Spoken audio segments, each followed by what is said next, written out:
I stood at my front window, watching Corinne march up my driveway with that clipboard clutched in her hands like a weapon. She had that look in her eyes, the same look she gave every homeowner before she destroyed their peace of mind. Behind her, a tow truck was backing up to my neighbor's perfectly legal pickup truck. The violation notice in my hand was still warm from the printer. $200 for having my mailbox positioned incorrectly. The same mailbox that had been in the exact same spot for 3 years. The same mailbox that Corinne herself had complimented when I first moved in. I watched her take photos of my front door, then my windows, then my driveway, always with that satisfied smirk, like she was collecting evidence for a crime that only existed in her twisted mind. That morning, I had no idea that Corinne's harassment campaign would cost me thousands of dollars in bogus fines. But more importantly, I had no idea that this power-hungry HOA president was about to learn the most expensive lesson of her life. Because by the time I was done with her, Corinne would be paying me just to get to her own house. When I first drove through Meadowbrook Estates, I thought I had found paradise. The houses were beautiful, with manicured lawns that looked like something from a magazine. Treeland streets curved gently past elegant mailboxes and perfectly maintained flower beds. Children rode bicycles on sidewalks that actually existed, something rare in my price range. The realtor walked me through the community amenities, a small park with a playground, walking trails that connected to the main road, even a little pond with a fountain that supposedly ran on solar power. Everything screamed upper-middle-class suburban dream, and I was ready to live that dream. The neighbors seemed wonderful during my first week. Mrs. Patterson from next door brought over homemade cookies and told me about the monthly book club. The Johnson family across the street invited me to their weekend barbecue. Everyone was friendly, welcoming, and genuinely excited to have a new face in the neighborhood. Then I met Corinne. She appeared at my front door on a Tuesday morning, clipboard in hand, wearing a smile that did not quite reach her eyes. Corinne introduced herself as the HOA president and handed me a thick binder that looked like it weighed 5 pounds. "Welcome to Meadowbrook Estates," she said, her voice sickeningly sweet. "This is your HOA handbook. I always like to personally deliver these to new residents because following the rules is so important for maintaining our community standards." I flipped through the binder that night. 237 pages of rules, regulations, and guidelines. Everything from acceptable mailbox colors to the maximum height for decorative shrubs. Some rules made sense, like keeping your lawn maintained and not parking boats in driveways. Others seemed oddly specific, like requiring exactly 3 flowering plants in front yard displays. The violation penalty structure was clearly outlined. First, offense warnings, followed by escalating fines that could reach $500 for repeat violations. What struck me as strange was how detailed the enforcement procedures were, almost like someone had spent considerable time perfecting a system for catching people breaking rules. Over the next few weeks, I started noticing Corinne around the neighborhood more often. She would walk past my house every morning around 8, always carrying that clipboard. Sometimes she would stop and take photos of various properties, holding her phone at different angles like she was documenting evidence. I mentioned this to Mrs. Patterson during one of our front yard conversations. Her expression changed immediately, and she glanced around nervously before speaking. "Corinne takes her job very seriously," she said quietly. "Maybe too seriously if you ask me, but nobody really asks me anything around here anymore." There was something in her tone that made me pay attention, a warning hidden beneath polite suburban courtesy. I pressed her for details, but she just shook her head and changed the subject to the upcoming community garage sale. That weekend, I was washing my car in the driveway when Corinne appeared again. This time she was not alone. A man in a suit stood beside her, holding a tablet and stylus. They were both staring at my house with intense concentration. "Good morning," I called out, walking over with a friendly wave. Corinne looked up from her tablet with that same artificial smile. "Oh, hello there. We were just conducting our monthly community assessment, making sure everything meets our established standards." The man beside her nodded seriously, like they were conducting some kind of official government inspection. I looked at my house, trying to see what they might be assessing. My lawn was freshly mowed. My flower beds were weeded and watered. Everything looked perfectly normal to me. "Is there something specific you need me to address?" I asked. Corinne's smile widened, but her eyes remained cold. "Oh no, nothing at all. We just like to keep detailed records of community compliance. You understand." They walked away, heads bent together in serious conversation, leaving me standing in my driveway with a growing sense of unease.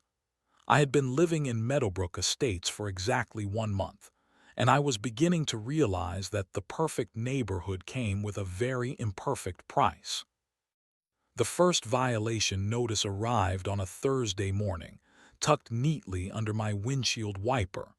I almost missed it completely, thinking it was some kind of advertisement or flyer. But when I unfolded the official-looking document, my blood pressure spiked immediately. Violation Notice Mailbox Positioning Violation. Your mailbox is positioned 2.3 inches too far to the left of the acceptable placement guidelines outlined in Section 1247 of the Community Handbook. Fine, $150.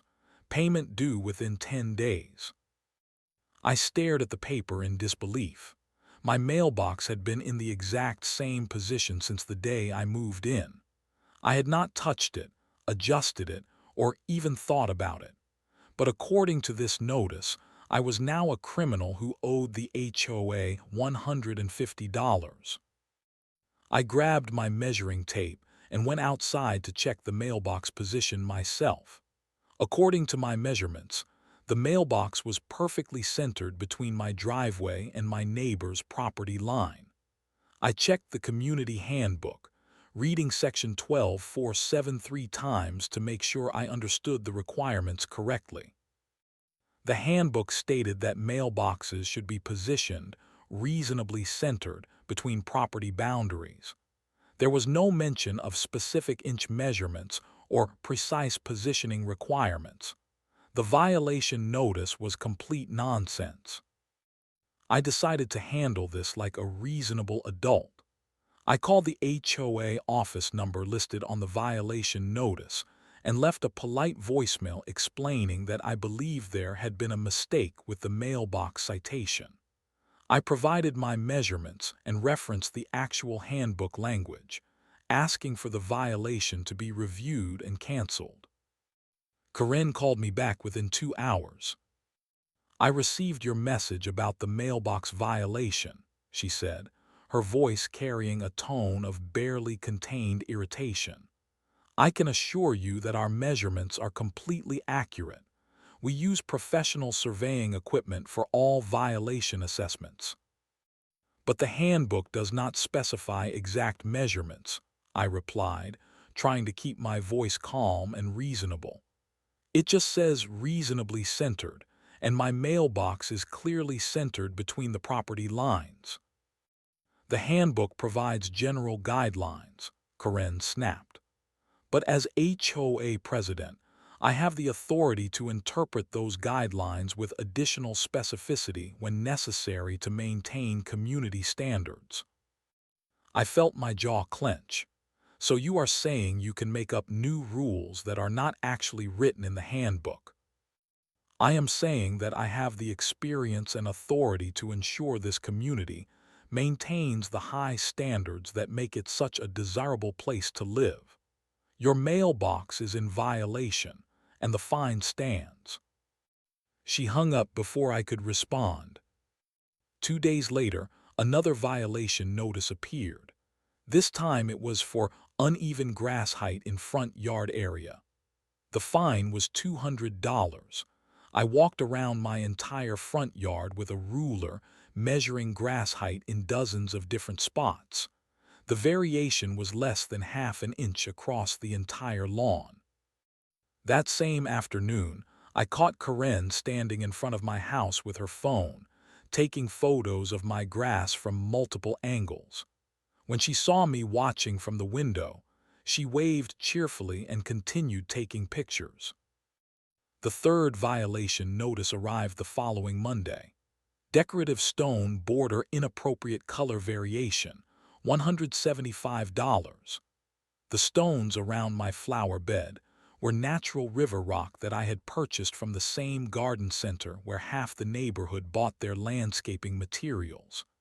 The stones were various shades of gray and brown, exactly like natural river rock should be. I started keeping detailed records of every interaction with Karen and every violation notice I received. I took photographs of my property from every angle, documenting that everything was clearly within normal community standards. I researched HOA law online and discovered that homeowners have specific rights when it comes to challenging bogus violations. But the harassment campaign was just getting started. Karen began walking past my house twice a day instead of once, always with her phone ready to take photos. She would stop at the end of my driveway and spend several minutes studying my property like she was searching for evidence of some terrible crime. The violation notices started arriving faster. Mailbox flag positioned incorrectly. Garden hose visible from street view. Front door mat not regulation size. Each fine ranged from $100 to $300, and each violation was more ridiculous than the last. I tried talking to other neighbors about the situation, hoping to find allies or at least get some perspective on whether this was normal HOA behavior. What I discovered was both infuriating and terrifying. Mrs. Patterson quietly admitted that she had received over $2,000 in bogus fines in the past year, all for violations that made no sense. The Johnsons had been cited for having the wrong shade of brown on their fence, even though they had used the exact color recommended by the HOA 3 years earlier. Everyone had stories about Karen's harassment, but nobody wanted to fight back. The legal costs of challenging each violation would exceed the cost of just paying the fines. Karen had created a perfect system of extortion, and she was getting rich off of it. I decided to fight back the proper way. I requested a formal hearing with the HOA board to challenge the mounting violations that had now reached over $800 in fines. According to the community handbook, homeowners had the right to present their case before the board and have violations reviewed by neutral parties. The hearing was scheduled for a Tuesday evening at the community center.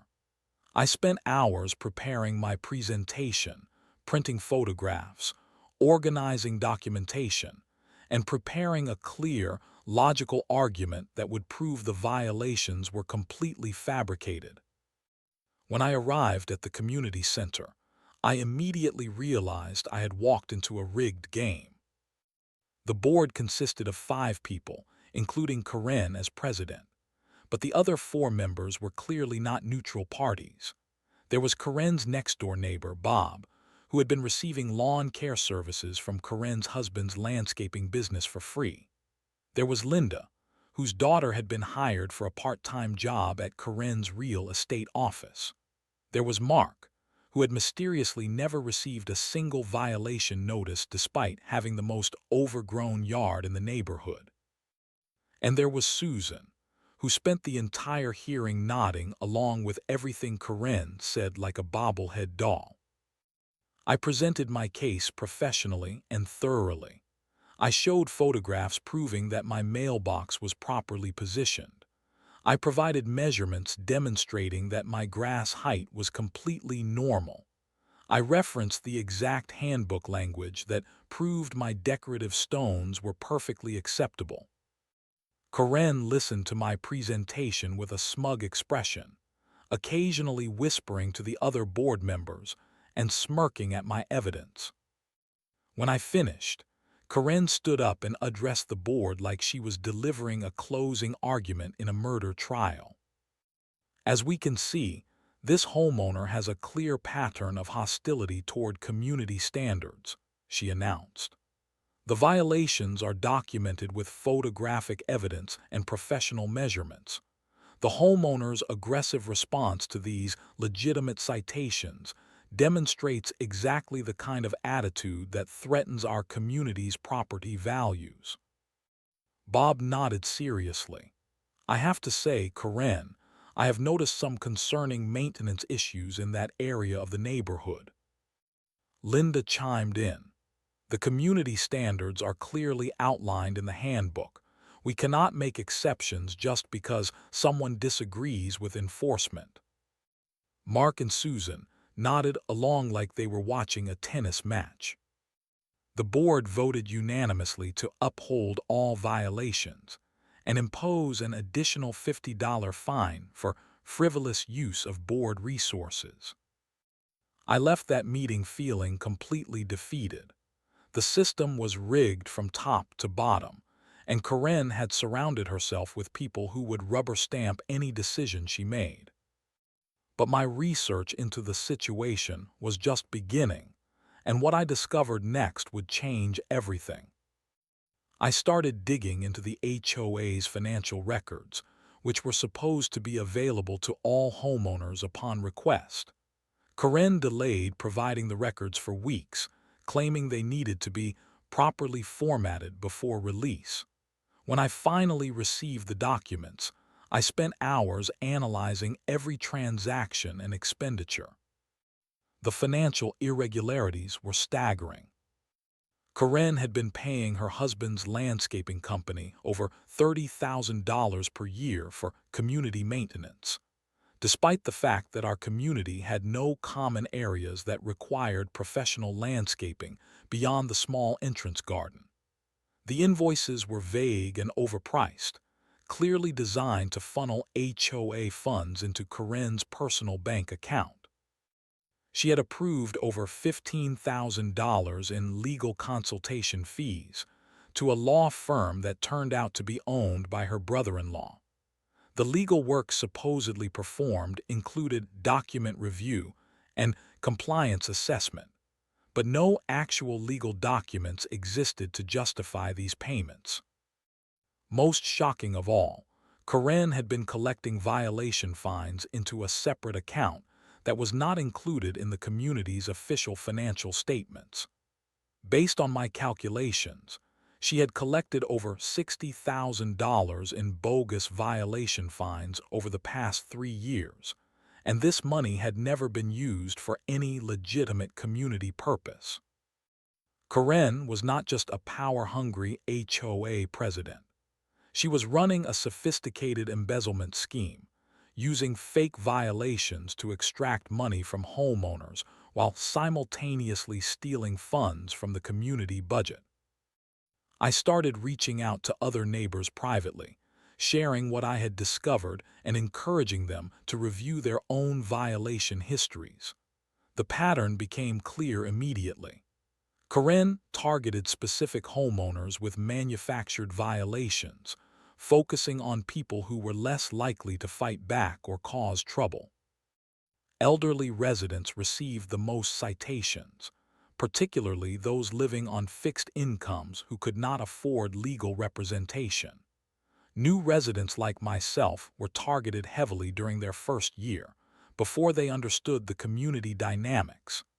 Anyone who had ever questioned Karen's authority or challenged her decisions found themselves buried in violation notices. The scope of the corruption was breathtaking, but the most infuriating part was how untouchable Karen seemed to be. She had rigged the board, corrupted the enforcement process, and created a system where challenging her authority only resulted in more harassment and higher fines. Traditional approaches to dealing with HOA corruption were designed for situations where the system retained some element of fairness or accountability. But Karen had eliminated both, creating a dictatorship where she held all the power and faced no meaningful oversight. That was when I realized that fighting Karen within her own system was impossible. If I wanted justice, I would have to find a way to change the game entirely. The final straw came on a rainy Thursday morning in October. I was getting ready for work when I noticed an official-looking document taped to my front door. My heart sank as I recognized the legal formatting and official county seal. It was a lien notice. Karen had placed a lien on my property for unpaid HOA violations, totaling $2,300. According to the legal document, I had 30 days to pay the full amount or face foreclosure proceedings that could result in the forced sale of my home. I stood in my doorway, rain soaking through my shirt, staring at a piece of paper that could destroy my life. Karen had escalated from harassment to financial warfare, and she was using the legal system as her weapon. But the lien notice was not the only surprise waiting for me that morning. Mrs. Patterson appeared at my side, holding an umbrella and looking more determined than I had ever seen her. "I got one too," she said quietly, showing me an identical lien notice. "So did the Johnsons, the Millers, and the Hendersons. Karen filed liens on 12 properties yesterday." The scope of Karen's attack was staggering. She was not just targeting me anymore. She was going after everyone who had ever questioned her authority or failed to pay her bogus fines promptly. "We need to do something," Mrs. Patterson continued. "This has gone too far. She is trying to steal our homes." That afternoon, I met with a real estate attorney who specialized in HOA disputes. The legal consultation was both encouraging and frustrating in equal measure. "The violations are clearly fabricated," the attorney confirmed after reviewing my documentation. "But fighting a lien requires going to court, which could cost you more in legal fees than the amount of the lien itself. Karen knows this, which is why she is using liens as a pressure tactic." "So what are my options?" I asked. "Pay the extortion money and hope she leaves you alone, or spend $5,000 to $10,000 in legal fees to prove what we already know, that she is running a scam." The attorney paused and looked at me seriously. "There is one other thing you should know. I have been researching the legal structure of your community, and I discovered something interesting about the main entrance road." He pulled out a property survey map and spread it across his desk. When Meadowbrook Estates was developed, the builder made an error in the property deeds. The main entrance road was never properly transferred to the municipality or the HOA. According to county records, it is still classified as private property that could be purchased by anyone. I stared at the map, my mind racing. The entrance road was the only way in or out of the neighborhood. Every single resident, including Karen, had to use that road to access their homes. "Are you saying someone could actually buy the road?" I asked. "Absolutely. The current legal owner is the original development company, but they dissolved years ago. The property has been sitting in legal limbo, technically available for purchase by anyone willing to pay the back taxes and filing fees." The attorney smiled. "It would cost you about $8,000 to acquire the road legally. Once you own it, you could charge access fees, install gates, or restrict usage however you see fit, as long as you follow local business regulations. My heart started pounding as the possibilities became clear. Corinne had been using property rights and legal technicalities as weapons against the community, but I could use those same tools against her. Would this be legal? I asked. Completely legal. You would own the property outright, with all the rights and responsibilities that come with private property ownership. That night, I made a decision that would change everything. Corinne wanted to play hardball with liens and foreclosure threats. Fine. But she was about to learn that two could play the game of using legal technicalities for personal warfare. I was going to buy the entrance road to Meadowbrook Estates, and then Corinne would have to pay me for the privilege of getting to her own house. The revenge would be absolutely perfect, completely legal, and utterly devastating to the woman who had spent years terrorizing her own neighbors. Corinne had created a monster, and now that monster was coming for her. The process of buying the entrance road was more complex than I had imagined, but every step felt like sweet victory in the making. I hired a property specialist who handled the legal paperwork, back tax payments, and county filing requirements. Within 6 weeks, I was the official owner of the only road leading into and out of Meadowbrook Estates. The first thing I did was install professional signage at both ends of the road. Large, clearly visible signs that read Private Property Toll Road Daily Access Fee Required. Below that, in smaller text, the fees were listed. Residents, $25 per vehicle per day. Visitors, $10 per vehicle per visit. I had calculated the fees very carefully. $25 per day meant Corinne would pay $750 per month just to access her own home.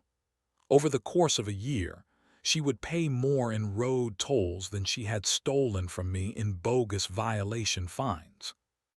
The mathematical precision of the revenge made it even more satisfying. Next, I hired a contractor to install a professional gate system with electronic access controls. Residents could purchase daily, weekly, or monthly access passes through an online portal that I had created. The system was completely automated, professional, and absolutely legitimate. I also installed security cameras to monitor the entrance and ensure that nobody attempted to bypass the toll system. Everything was documented, recorded, and legally bulletproof. The morning I activated the toll system, I positioned myself at my front window with a cup of coffee and waited for the fireworks to begin. Corinne was the first person to encounter the new reality at 7:30 a.m. as she attempted to leave for her morning walk around the neighborhood.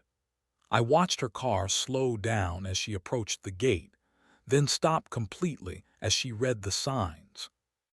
She got out of her car and walked up to the gate, hands on her hips, staring at the toll booth like it was some kind of alien artifact. She took photos of the signs from multiple angles, clearly trying to document what she assumed was some kind of illegal installation. Then she called someone on her phone. Based on her animated gestures and angry body language, I assumed she was calling either the police or the county to report what she thought was an illegal road closure. 15 minutes later, a police cruiser arrived at the entrance. I watched the officer examine the signs, check the gate system, and review the legal documentation that I had posted in a weatherproof display case. After a brief conversation with Corinne, the officer got back in his car and left. Corinne stood at the gate for another 10 minutes, clearly frustrated that the police had not immediately arrested me or torn down the toll system. Finally, she returned to her car, used the online portal to purchase a daily access pass, and drove through the gate with an expression of pure rage. But the real show was just beginning. By 10 a.m., my phone was ringing constantly. Every neighbor in Meadowbrook Estates had encountered the toll system, and they all wanted answers.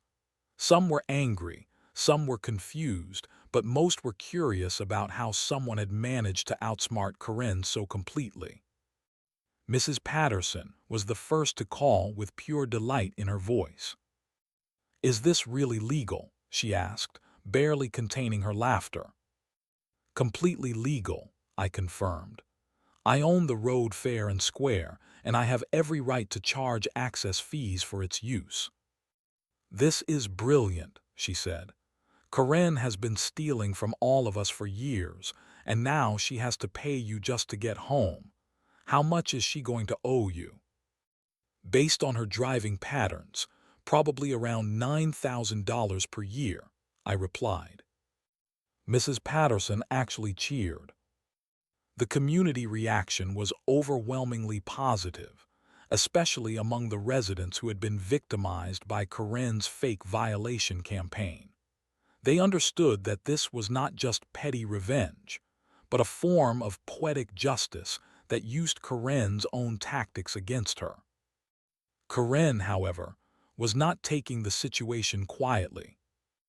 By noon, she had called the county zoning office, the state attorney general, and 3 different law firms trying to find someone who would shut down my toll road operation. But every call ended the same way, with confirmation that my actions were completely legal and within my rights as a property owner. She attempted to rally the HOA board against me, calling an emergency meeting to discuss the illegal road closure that threatens community access. But the meeting backfired spectacularly when other residents showed up to voice their support for the toll system and demand accountability for Corinne's years of financial abuse. The most satisfying moment came when Corinne realized that she would have to pay the toll fees every single day, regardless of how angry she was about the situation. She could not boycott the road or find an alternative route. She could not intimidate me into lowering the fees or removing the gates. For the first time in years, Corinne was completely powerless, and she knew it. The local news picked up the story after a reporter received a tip about the neighborhood toll road revenge. The story went viral on social media, with thousands of people sharing and commenting about the creative solution to HOA abuse. Corinne found herself featured in news articles as the villain who had driven her neighbor to such extreme measures. The coverage detailed her fake violation campaign, the suspicious financial irregularities, and the lien threats that had prompted my decision to buy the road. Suddenly, Corinne was not just dealing with my toll fees. She was dealing with public humiliation, media scrutiny, and growing pressure from residents who were demanding answers about the missing HOA funds. The perfect revenge was working exactly as planned, and it was only the beginning of Corinne's downfall. Corinne's attempts to challenge the toll road system became increasingly desperate and unsuccessful. She hired 3 different attorneys, each of whom confirmed that my property ownership was legitimate and my right to charge access fees was protected by law. She filed complaints with every government agency she could think of, only to be told repeatedly that private property owners have broad rights to control access to their land. The financial pressure on Corinne was immediate and devastating. Between the daily toll fees and the legal costs of her failed challenges, she was spending over $2,000 per month just trying to maintain her normal life. But the financial pressure was nothing compared to the social and legal consequences that were rapidly closing in around her. The media attention had attracted the interest of the county district attorney's office, which launched an investigation into HOA financial irregularities in Meadowbrook Estates. Investigators subpoenaed bank records, interviewed residents, and examined years of violation notices and financial transactions. What they found was a systematic pattern of embezzlement and fraud that exceeded even my worst estimates. Karen had stolen over $90,000 from the community through fake violations, inflated service contracts, and fabricated legal fees. She had used HOA funds to pay for family vacations, home renovations, and luxury purchases that had nothing to do with community management. The investigation also revealed that Karen had been filing false tax documents, claiming the HOA was operating at a loss while secretly hoarding thousands of dollars in violation fees. The tax fraud charges alone carried potential prison time. As the criminal investigation intensified, Karen's behavior became increasingly erratic. She started showing up at my house at all hours, screaming about how I had ruined her life, and demanding that I sell the road back to the community for free. During one particularly dramatic confrontation, she stood in my driveway at 11 p.m., shouting that she would fight this injustice until her dying breath. I recorded the entire incident on my phone and forwarded the video to the police, who issued her a warning about harassment and trespassing. The community dynamics had shifted completely. Karen's former allies on the HOA board distanced themselves from her as the scope of her crimes became clear. Bob, Linda, Mark, and Susan all resigned from the board and publicly apologized for their role in enabling Karen's abuse of power. An emergency election was held to replace the entire HOA board with new members who committed to transparency, accountability, and reasonable enforcement of community standards. The first action of the new board was to formally apologize to all residents who had been victimized by fake violations and to establish a fund for reimbursing illegal fines. Karen's real estate business collapsed as clients learned about her criminal activities through media coverage. Her husband's landscaping company lost contracts throughout the region as word spread about their involvement in the HOA embezzlement scheme. The civil lawsuits began arriving in rapid succession. Mrs. Patterson filed the first lawsuit, seeking damages for years of harassment and illegal fines.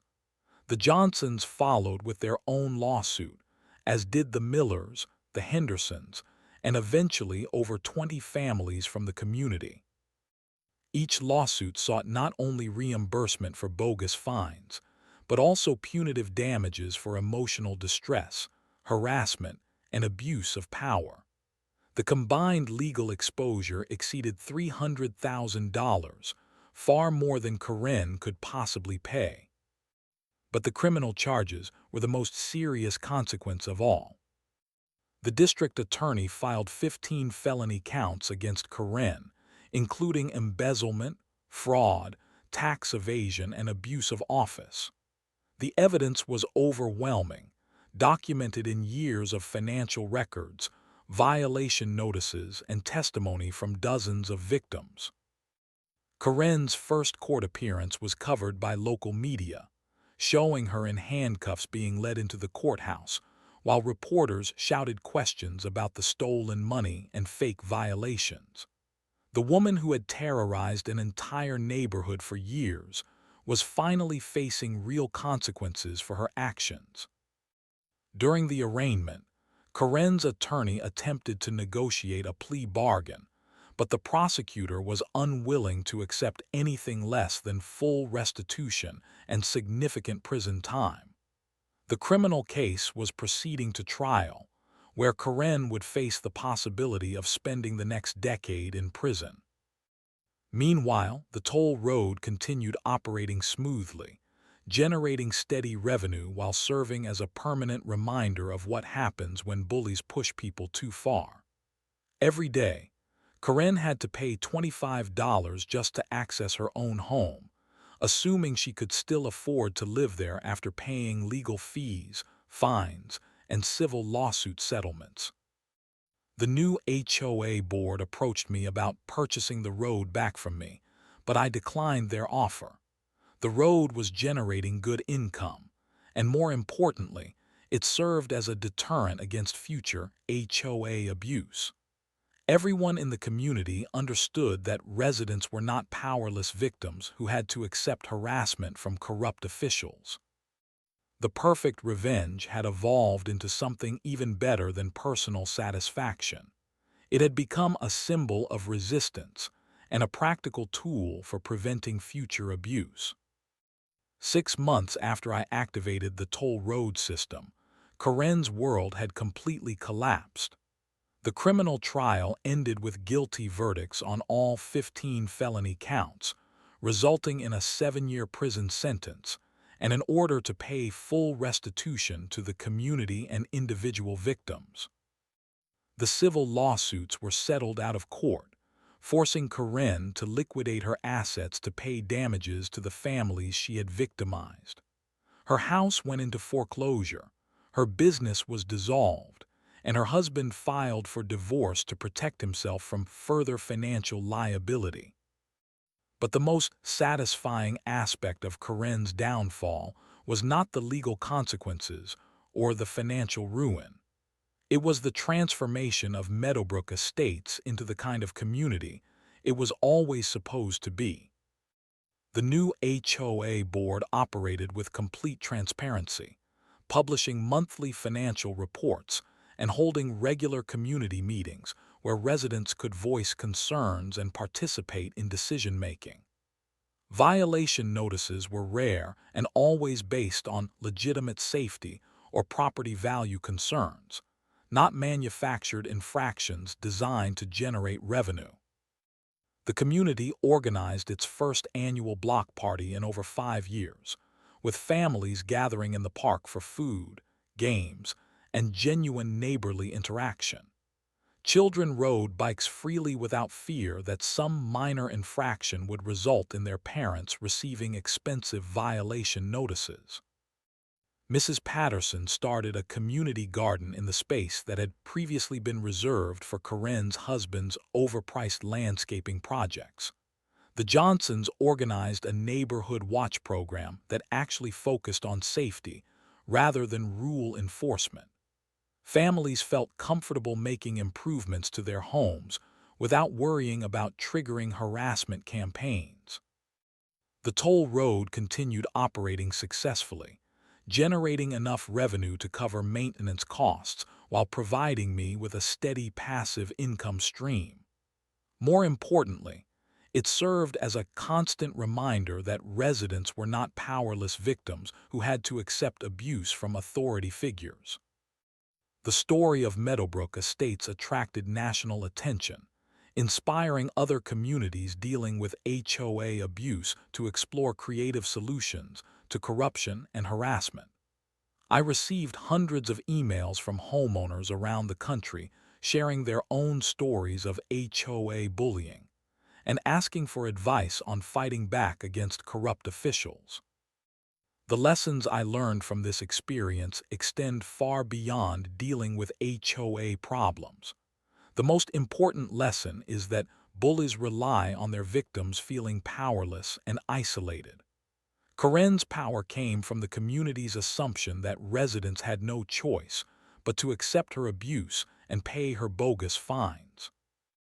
But every system has vulnerabilities, and every bully has weaknesses that can be exploited by people who are willing to think creatively and act decisively. Karen's weakness was her assumption that she could abuse people without consequences, and her reliance on legal technicalities to maintain her power.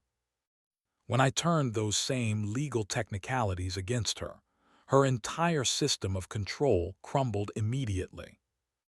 The second lesson is the importance of documentation and evidence. Throughout the entire ordeal, I kept detailed records of every interaction, every violation notice, and every financial transaction. This documentation was crucial for building the criminal case against Karen and for protecting myself from her attempts at retaliation.